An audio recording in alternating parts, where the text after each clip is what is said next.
This is a opposite color bishop endgame, and it is there's no saying that opposite color bishop endgames are usually drawn because of the very high drawing tendencies, and in the practical sense, theoretically it is there is a lot of chance to win, but practically it is very hard. For example, let's look at this case when there are two connected points on the 6th rank.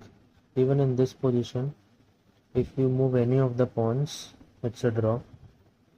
So let's look at this one. You just take with the bishop, pawn takes, king takes, and it will be a draw because bishop can checkmate the king. And now let's look at this move.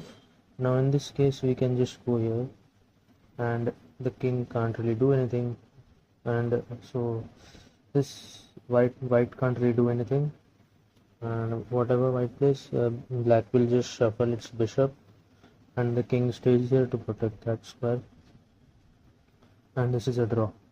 And so that's why moving the pawn is a draw no matter what.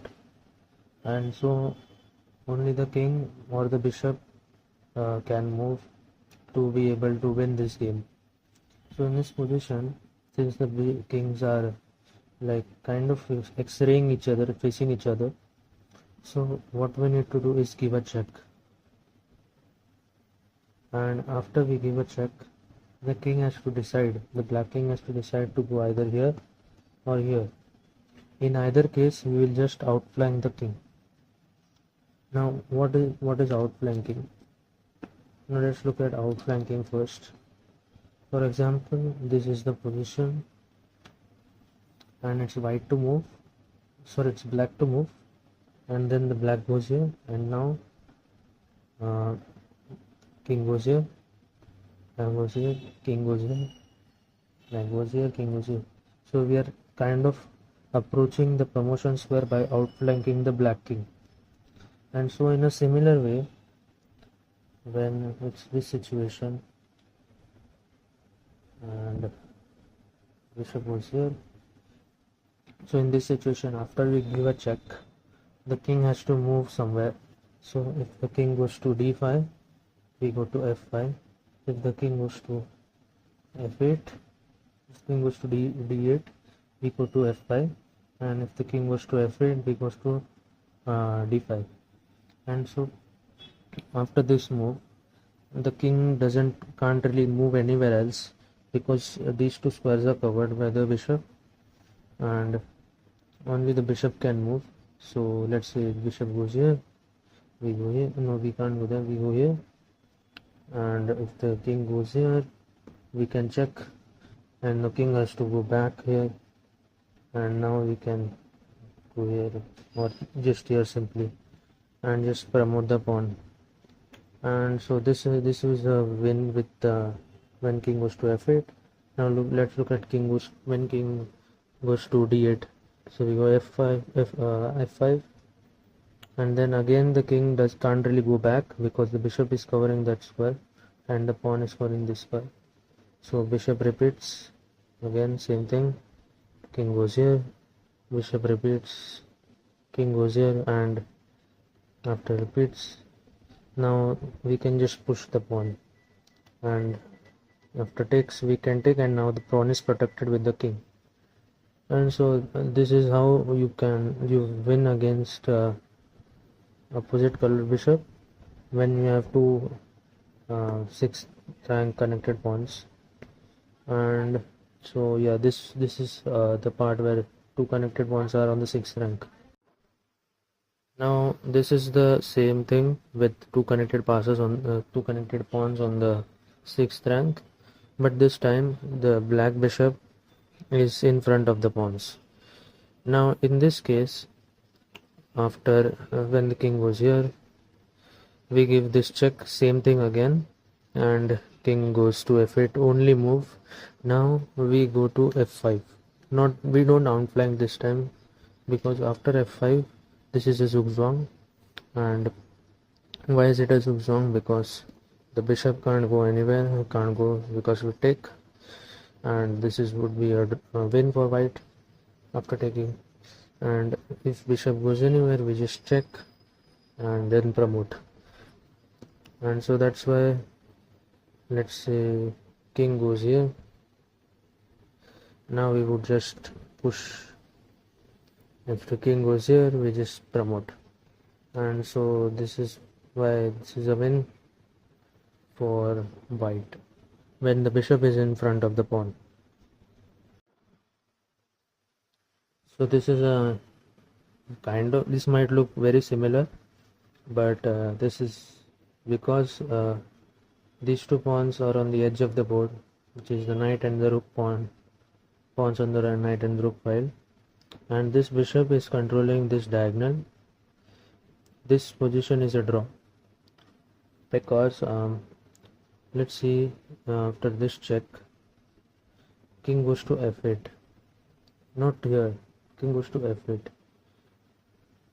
and it can, I don't know why king is, okay, king goes to f8, king goes here, now king just bishop just repeats, king goes here, bishop repeats again, king goes here, and bishop can keep repeating, and the king has no way to like get closer to this part of the board because the bishop is controlling this long diagonal, and the bishop can just repeat, and then this is a draw, because if you push then bishop is already controlling the promotion square, and if this, then bishop can take, and then it's a draw. And so yeah, when it's these two pawns on the edge of the board, for example here and here, and the bishop is this color,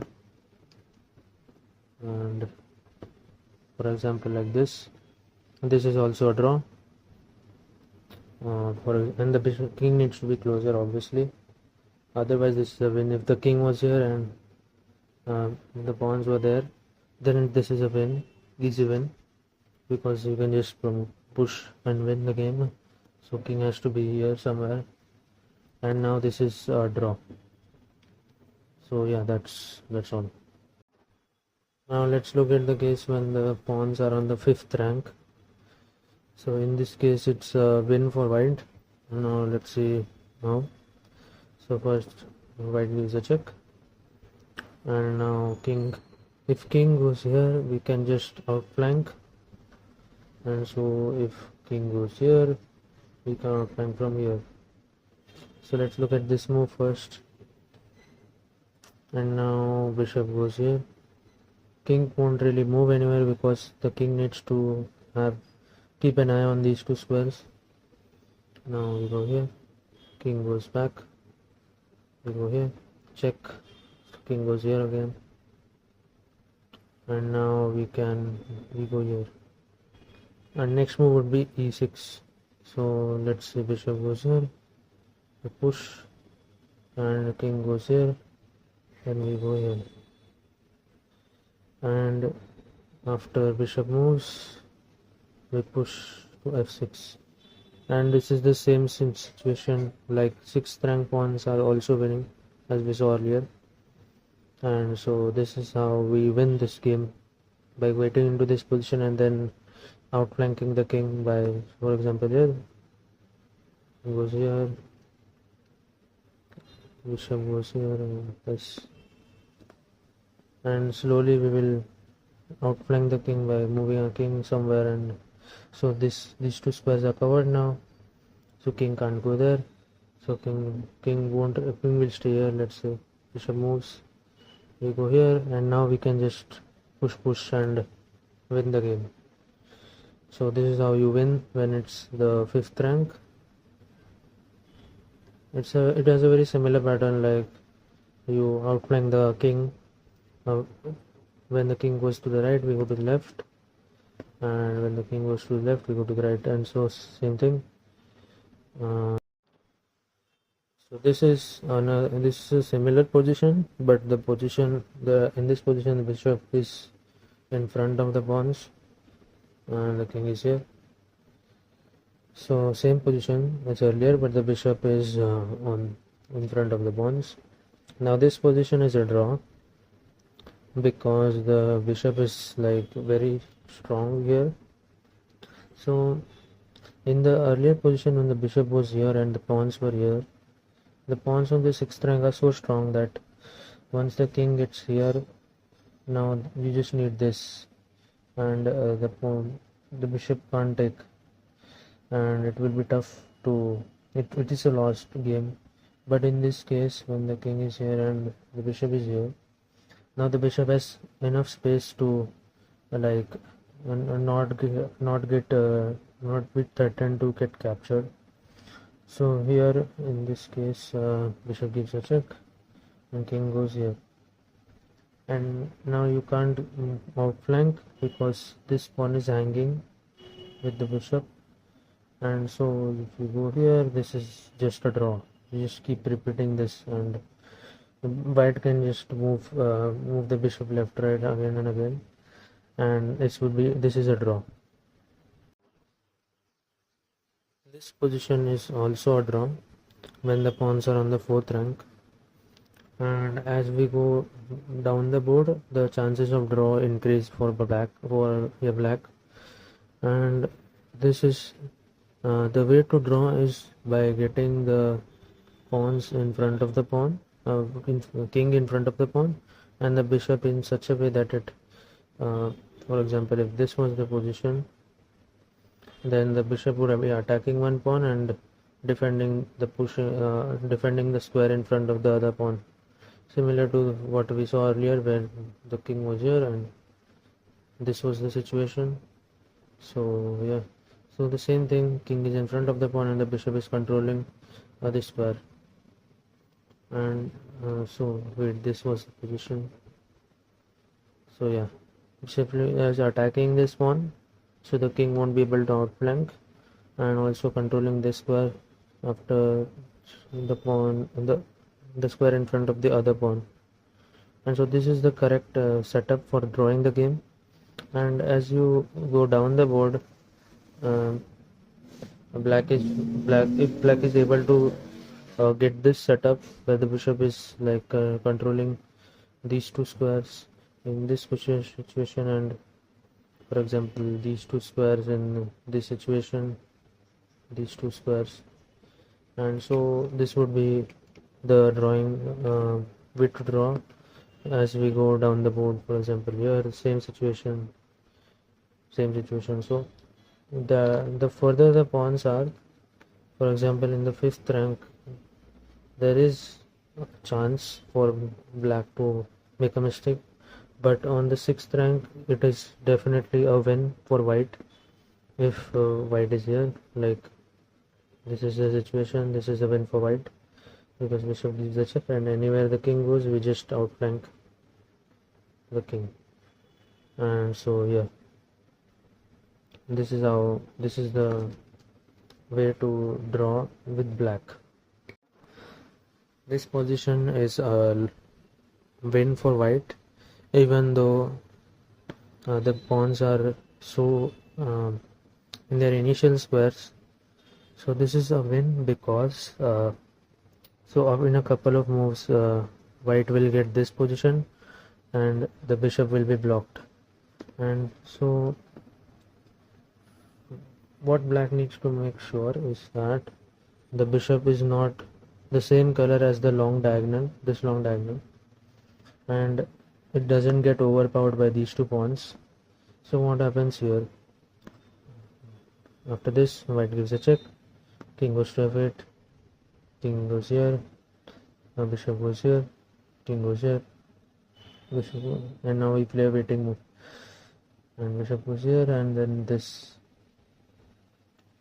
and now if we can play another waiting move, and the bishop is lost and the king has to move anywhere, and the bishop is lost, and then we win the game.